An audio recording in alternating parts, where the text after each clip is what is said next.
नमस्कार, स्वागत है आपका। और अक्षय तृतीया में कुछ कदमों की दूरी है और सोने चांदी की कीमतों में करीब करीब स्थिरता बनती हुई नजर आई है। ऐसे में बाजार किस तरह से देखा जाए, किस तरह के प्राइसेस रह सकते हैं, अगर आप खरीदते हैं तो किस तरह के रिटर्न्स मिलेंगे आगे जाकर, इस सब पर चर्चा करेंगे। हमारे साथ जुड़ेंगे एमएमटीसी पैम्प के MD and CEO Samit Guha, Pace 360 के को-फाउंडर अमित गोयल और हमारे साथ हम इस पर बात करेंगे। अमित, आपसे पहले जानना चाहते हैं किस तरह से आप देखते हैं गोल्ड के प्राइसेस यहाँ से आगे जाता हुआ। एक रेंज है लेकिन higher highs on the charts. Manisha, सबसे पहले अक्षय तृतीया की आपको और सीएनबीसी आवाज के सभी दर्शकों को बहुत बहुत शुभकामनाएं। तो मनीषा, देखिए, मेरा ख्याल है कि गोल्ड और सिल्वर दोनों में ही अब काफी कंसोलिडेशन हो चुकी है और ये हो सकता है ये कुछ दिन ये कंसोलिडेशन और जारी रहे, मगर मेरा ऐसा मानना है कि दोनों में ही अभी अपसाइड शेष है। और मुझे लगता है कि यहाँ से शायद सिल्वर आउट परफॉर्म कर सकता है और गोल्ड सिल्वर का ये जो रेशियो है, मुझे लगता है ये आने वाले कुछ हफ्तों में और नीचे आ सकता है। सो मेरा जो मुझे लगता है कि जैसे ही धीरे धीरे करके ईरान प्रॉब्लम खत्म होएगी या एटलीस्ट जो है वो इंटेंसिटी जो है वो लो होएगी, ये गोल्ड सिल्वर के लिए बेहतर रहेगा, पर्टिकुलरली सिल्वर के लिए। मुझे लगता है गोल्ड हो सकता है एक एक ब्रॉड एक रेंज में रहे, बट सिल्वर डेफिनेटली यहाँ पे ज्यादा प्रॉमिसिंग है। राइट। यूजुअली जब लोग सोना खरीदते हैं अक्षय तृतीया पे जब लेते हैं तो वो लॉन्गर टर्म के हिसाब से लेते हैं, वेल्थ क्रिएशन इन्वेस्टमेंट के तौर पर लेते हैं। तो जो लोग यहाँ पर इस वीकेंड पे अक्षय तृतीया पे गोल्ड या सिल्वर लेंगे, अमित, आप अगले साल, अगले 2, 3, 4, 5 साल, क्योंकि आप एक लॉन्ग व्यू भी यहाँ पर रखते हैं, आप उनके लिए आपकी क्या राय है?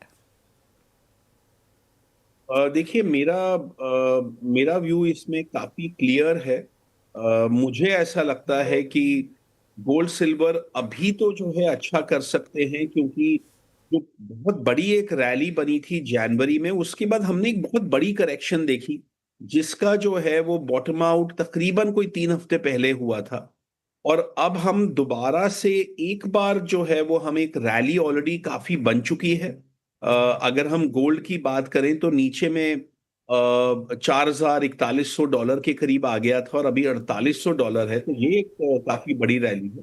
और अगर हम चांदी की बात करें तो डॉलर टर्म्स में 61-62 डॉलर आ गया था, जो कि अभी भी 78, 79, 80 डॉलर के एक जोन में घूम रहा है। मुझे लगता है कि यहाँ से ये तेजी और आएगी नियर टर्म में, जो कि अगले 4 से लेके 8 हफ्तों में अनफोल्ड करेगी।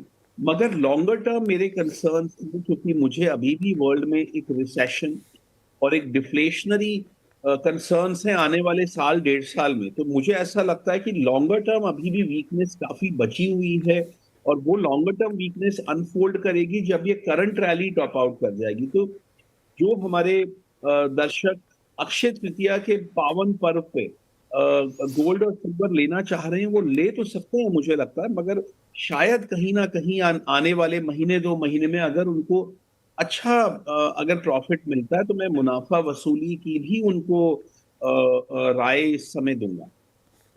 ऑलराइट। और जो लॉन्गर टर्म के लिए लेना चाहते हैं उनके लिए फिर आप क्या रेंज बनता हुआ देखेंगे? अगर ये बड़ी सी मुनाफा वसूली आती भी है तो ये कहाँ तक आ सकती है? क्या वो बाइंग अपॉर्चुनिटीज होंगी और फिर क्या एक लॉन्गर टर्म बुलिशनेस अभी भी गोल्ड सिल्वर में इंटैक्ट है?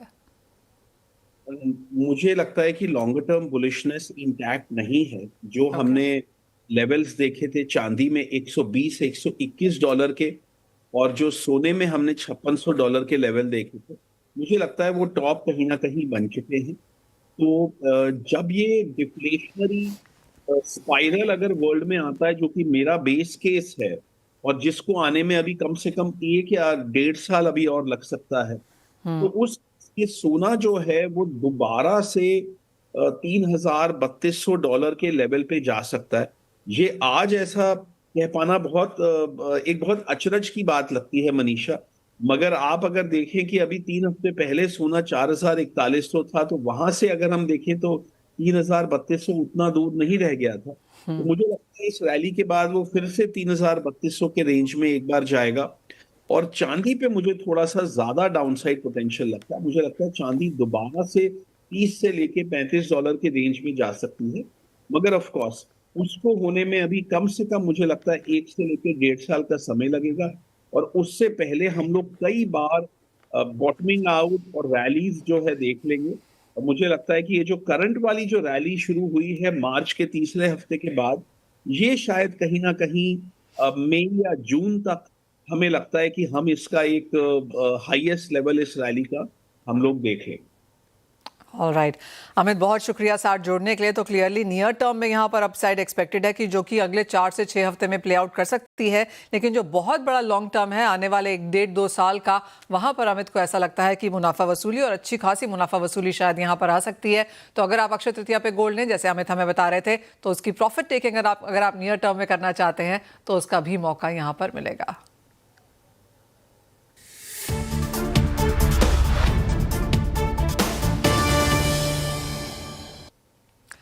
हमारे साथ अब यहाँ पर जुड़ रहे हैं एमएमटीसी से सुमित गुहा। अमित नमस्कार, बहुत शुक्रिया। सुमित बहुत नमस्कार, बहुत शुक्रिया साथ जुड़ने के लिए।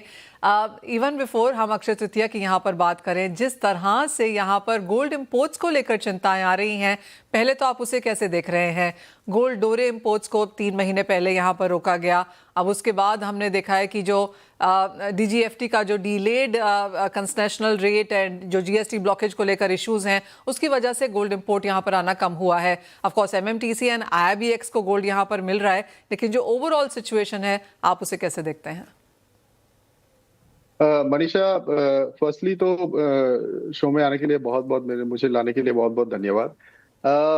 ये एक वैलिड कंसर्न है, क्योंकि और हम सबको पता है ये बैलेंस ऑफ पेमेंट ट्रिगर्ड है, जहां तक हमको पब्लिक डोमेन में जो इंफॉर्मेशन है। और मुझे लग रहा है कहीं गवर्नमेंट को ये लग रहा है कि this is non essential import, जो काफी हद तक सही भी है। तो मुझे लग रहा है आने वाले दिन में ये जब तक ये ईरान वॉर का और कॉन्फ्लिक्ट का मसला हल नहीं हो जाता है, सिचुएशन नॉर्मल सी में नहीं आता है, आई थिंक ये थोड़ा इंडस्ट्री को ये स्ट्रेस फेस करना पड़ेगा ऑफ लिमिटेशन ऑफ डोरे इंपोर्ट एंड बैंक जो बुलियन इंपोर्ट कर रही है, इन दोनों का। इसका एक तोड़ यही है कि हम ज्यादा से ज्यादा रिसाइकल गोल्ड के ऊपर फोकस करें और डोमेस्टिकली अवेलेबल जो रिसाइकल गोल्ड है, जिसका पोटेंशियल काफी ज्यादा है, आई थिंक ये सही अपॉर्चुनिटी है उसके ऊपर थोड़ा कैपिटलाइज करने का।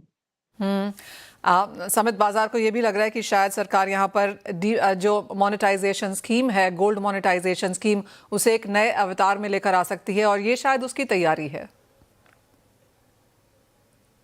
हाँ, मैं सहमत हूँ। आई थिंक ये गोल्ड मोनेटाइजेशन स्कीम, आपको याद होगा कि ये एक short term, medium, long term category में आता था। तो लास्ट ईयर मीडियम और लॉन्ग टर्म वाला स्कीम सरकार ने बंद कर दिया था।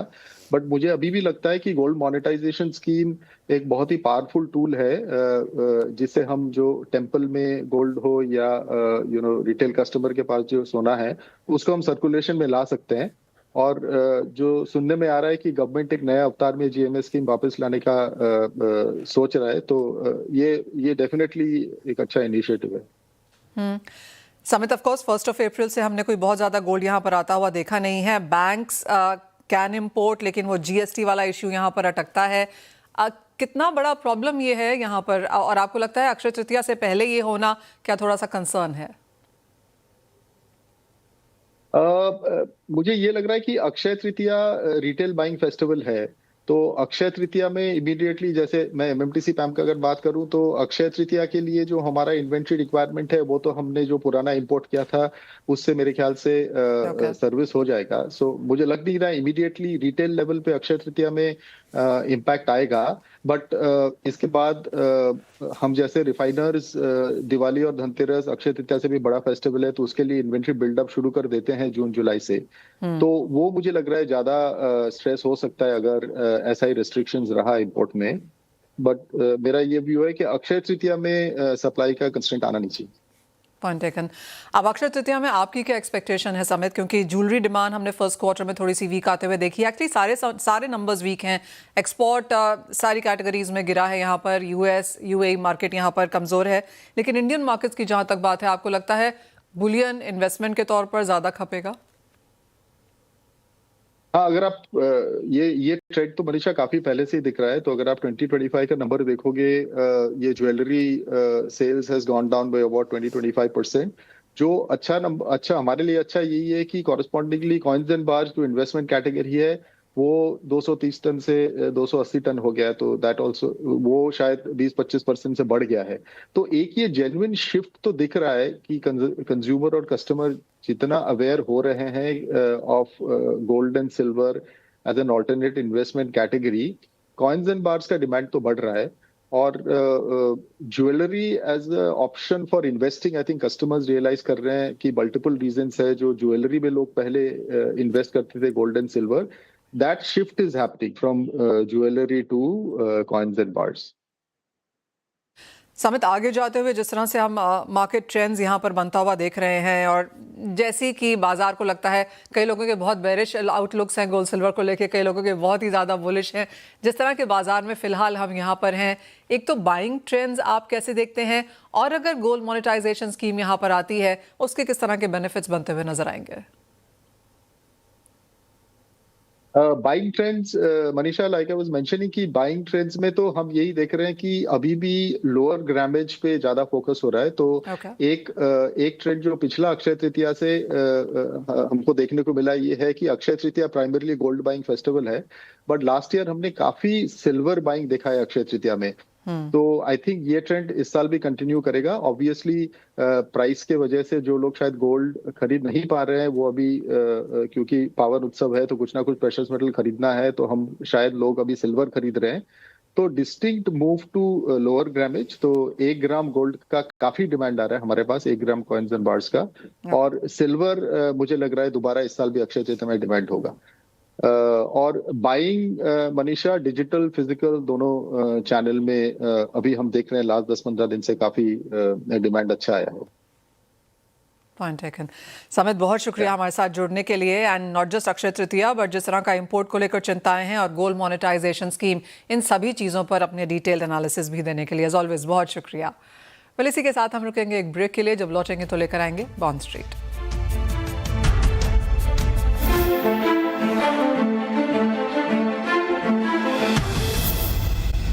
India Bonds present Bond Street. नमस्कार, बॉन्ड स्ट्रीट में आपका स्वागत है। हमारे साथ आज कार्यक्रम में जुड़ रहे हैं सोमनाथ मुखर्जी, जो कि CIO हैं आस्क वेल्थ एडवाइजर से। सोमनाथ जी, बहुत शुक्रिया हमारे साथ आज जुड़ने के लिए। सबसे पहले आपसे ये जानना चाहेंगे कि जिस तरह का करंट एनवायरनमेंट है, किस तरह की इन्वेस्टमेंट आप वेल्दी इन्वेस्टर्स से इंडिया में आता हुआ देखते हैं?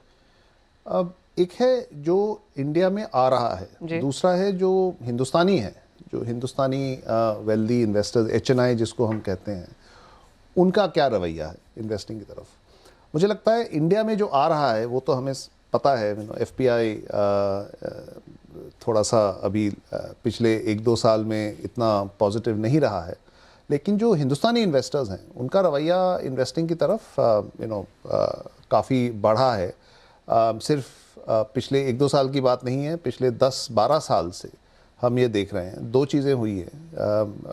नंबर 1 ये कि काफ़ी जो पुराने ट्रेडिशनल बिजनेस फैमिलीज़ हैं उन्होंने अपनी कंपनीज़ को मोनेटाइज किया है, लिस्ट किया है, प्राइवेट इक्विटी को बेचा है या स्टेक्स सेल किया है प्राइवेट इक्विटी को। और काफ़ी सारे जो स्टार्टअप्स हैं उनको भी पिछले 5-6 सालों में काफ़ी अच्छी एग्जिट्स मिली हैं, चाहे वो लिस्टिंग से हो, चाहे वो अगेन प्राइवेट इक्विटी से हो। सो ये दोनों तरह की जो वेल्थ क्रिएशन हुआ है, इतना वेल्थ क्रिएशन जो पिछले 10 सालों में हुआ है, मुझे नहीं लगता कि हिंदुस्तान की तारीख में कभी हुआ होगा। तो उसके साथ साथ क्योंकि इन लोगों को कैपिटल मार्केट से वेल्थ क्रिएट हुआ है, इनका जो रवैया है कैपिटल मार्केट्स की तरफ वो भी काफ़ी पॉजिटिव है। तो ये जो मोनेटाइज्ड वेल्थ है ये फिर कैपिटल मार्केट्स में ही वापस जाता है। आप वेल्दी इन्वेस्टर्स के साथ ही यहाँ पर ज़्यादा काम करते हैं। अगर इस कैटेगरी को देखा जाए तो वो डेट मार्केट इन्वेस्टिंग के बारे में क्या सोचते हैं? आप अगर ये देखें, ये जो दोनों तरह के लोग हैं जिनको वेल्दी कहा जा सकता है, जिन्होंने ओल्ड फैमिलीज़ हों या startup founders, new startup founders हों, इनका जो वेल्थ है, इन्होंने वेल्थ तो अपनी बिजनेस में बनाया है। तो जो वेल्थ ऑलरेडी बन चुका है और वो कैपिटल मार्केट्स में वो डालने की सोच रहे हैं, उनको वहाँ से वेल्थ क्रिएट नहीं करना, उनको वेल्थ वहाँ पे मैनेज करना है। और जब भी आपको वेल्थ मैनेज करना होता है तब ऑटोमेटिकली सिर्फ एसेट एलोकेशन के जो प्रिंसिपल्स हैं अगर वो देख लें तो डेट का जो प्रोपोर्शन है वो काफ़ी बड़ा होगा ही। मतलब मैथमेटिकली और कुछ कर नहीं सकते। और जहाँ तक OBPPs की बात है, आप कहेंगे इन्वेस्टर्स की, चाहे वो एक्सेस है कि आज जिस तरह से वो डेट मार्केट को इवैल्यूएट करते हैं, उसमें काफ़ी ट्रांसपेरेंसी आई है? बहुत ज़्यादा, बहुत ज़्यादा। जो एक सर्टन उम्र के लोग हैं जिन्होंने लेट 90s अर्ली 2000s में ये मार्केट्स देखे हैं, उनको याद होगा कि जो इंडिया की जीसेक मार्केट है वो भी अर्ली 90s लेट 90s तक काफ़ी ओपेक थी। वहाँ पे मार्केट पार्टिसिपेंट जो थे वो ज़्यादातर कुछ बैंक्स होते थे, चुनिंदा बैंक्स होते थे या फिर ब्रोकर्स होते थे। नॉर्मल इंस्टीट्यूशंस कम थे, रिटेल तो बिल्कुल नहीं था। फिर प्राइमरी डीलर्स आए और प्राइमरी डीलर्स के आते ही कुछ सालों में ट्रांसपेरेंसी बढ़ गई, मार्केट्स की वॉल्यूम बढ़ गई, पार्टिसिपेंट्स बढ़ गए, इंश्योरेंस कंपनीज, म्यूचुअल फंड ज़्यादा आने लगे और बाद में रिटेल भी आने लगा। कॉर्पोरेट बॉन्ड्स में मुझे लगता है हम उसी कस्प पे हैं, जो जिस सतह पे शायद जीसेक था इन 1999, 2000, 2001, मुझे लगता है कि कॉर्पोरेट बॉन्ड्स पे उसी सतह पे अभी हम हैं। काफ़ी काम हुआ है, जो OBPPs हैं उन्होंने भी काम किया है। रिजर्व बैंक ऑफ इंडिया ने रेगुलेशंस में काफ़ी सारी बदलाव की कोशिश की है। तो और सबसे बड़ी बात ये हुई है कि 2-3 साल पहले जो टैक्स है, जो डिफरेंट टाइप्स ऑफ जो फिक्स्ड इनकम डेट प्रोडक्ट्स हैं उनमें टैक्स इक्वलाइज कर दिया है। चाहे बैंक डिपॉजिट्स हो, इंश्योरेंस हो, म्यूचुअल फंड्स हो, बॉन्ड्स हो, सब में टैक्स सेम है। तो आप अगर हम वो ऑफ कोर्स डिबेट कर सकते हैं कि टैक्स बहुत ज़्यादा है या कम है, लेकिन ये बिल्कुल है कि सब में टैक्स सेम है। तो अभी आप चूज कर सकते हैं। आप जो इंडिविजुअल प्रोडक्ट्स हैं उसको अपनी मेरिट्स पे चुन सकते हैं, हालांकि इसके कि आप ये देख लें कि सबसे कम टैक्स किस में आ रहा है और उसी पे आप इन्वेस्ट कर लेंगे, जो पहले होता था। तो ये तीनों चीज़ों को आप अगर एक साथ देख लें तो मुझे लगता है कि कॉर्पोरेट बॉन्ड्स का जो अगला 4, 5, 10 साल होगा वो शायद उतना ही बढ़िया होगा जो म्यूचुअल फंड्स का पिछला 10-15 साल हुआ है। ये जो म्यूचुअल फंड सही है कैंपेन है जो सबको पता है अभी, जिसकी बदौलत काफ़ी ग्रोथ हुई है। म्यूचुअल फंड पोर्टफोलियोज़ में 4-5 गुना बढ़ोतरी हुई है लास्ट 4-5 सालों में। मुझे लगता है बॉन्ड्स में भी ये होने वाला है। पिछले 2 साल ऑफ कोर्स हमने ग्रेट नंबर्स आते हुए देखे हैं और एक्सपेक्टेशन यही है कि FY27 के नंबर्स भी बेहतर होंगे। अब अगर हम यहाँ पर अट्रैक्टिव अपॉर्चुनिटीज़ की बात करें तो वो आप इन्वेस्टमेंट के तौर पर कहाँ आता हुआ देखते हैं, specifically fixed income as a bouquet में? सो फिक्स्ड इनकम में 2 चीज़ें हुई हैं। एक तो जो हमने टैक्स की बात की, एक टैक्स इक्वलाइज हो गया है तो उसके वजह से काफ़ी सारे जो इशूअर्स हैं जो पहले सिर्फ म्यूचुअल फंड्स के पास जाते थे या सिर्फ इंश्योरेंस कंपनीज के पास जाते थे, ये AA rated issuers, AAA rated issuers, ये आजकल स्पेसिफिकली रिटेल और HNI इंडिविजुअल्स, नॉन इंस्टीट्यूशनल्स के लिए भी इशुएंसेस करते हैं। तो ये एक बड़ा अपॉर्चुनिटी क्रिएट हुआ है। दूसरा, नए प्रोडक्ट कैटेगरीज क्रिएट हुए हैं। लास्ट 5-6 सालों में रीट्स आया है, इनविट्स आया है। और रीट्स और इनविट्स दोनों की जो परफॉर्मेंस हुई है लास्ट 5-6 सालों में as a category, individual instruments का मैं जिक्र नहीं करूँगा, एज अ कैटेगरी इसका परफॉर्मेंस काफ़ी बढ़िया हुआ है। साथ में एक तबके के ऊपर एक HNI, अल्ट्रा HNI के लिए ये जो स्ट्रक्चर्ड क्रेडिट के ऑप्शंस हैं वो भी काफ़ी बड़ी हो गई है। जनरली 10 साल पहले ये जितने भी स्ट्रक्चर्ड क्रेडिट के ऑप्शंस थे या तो बैंक्स देखते थे या NBFCs देखते थे, क्योंकि ज़्यादातर बैंक्स, ये नॉन बैंकेबल ट्रांजैक्शंस होती है, या तो NBFCs देखते थे या फिर इंस्टीट्यूशनल इन्वेस्टर्स देखते थे, स्पेशली विदेश के इंस्टीट्यूशंस, FPIs जिसको कहते हैं। लेकिन अगेन पिछले 4-5 सालों में इनमें जो दिलचस्पी है डोमेस्टिक इन्वेस्टर्स की, स्पेशली HNIs की, वो काफ़ी बढ़ गई हैं। तो चाहे आप AAA, AA highly rated corporate bonds हों, चाहे ऑल्टरनेटिव हाइब्रिड इंस्ट्रूमेंट्स हों, इनविट्स और रीट्स जैसी, चाहे वो slightly higher risk structured credit वाले ऑप्शंस हों, हमारे पास ऑप्शंस अभी बहुत हैं। ये तय करना है किसी भी इन्वेस्टर को कि उसके लिए सही क्या है, कितना डिवर्सिफाई होना चाहिए, कहाँ कहाँ पे लगाना चाहिए, कितना रिस्क वो ले सकता है, कितना इलिक्विडिटी रिस्क ले सकता है, वो अभी सबसे इम्पोर्टेंट है। चॉइसेस बहुत हैं। CNBC Awaaz and India Bonds present Bond Street.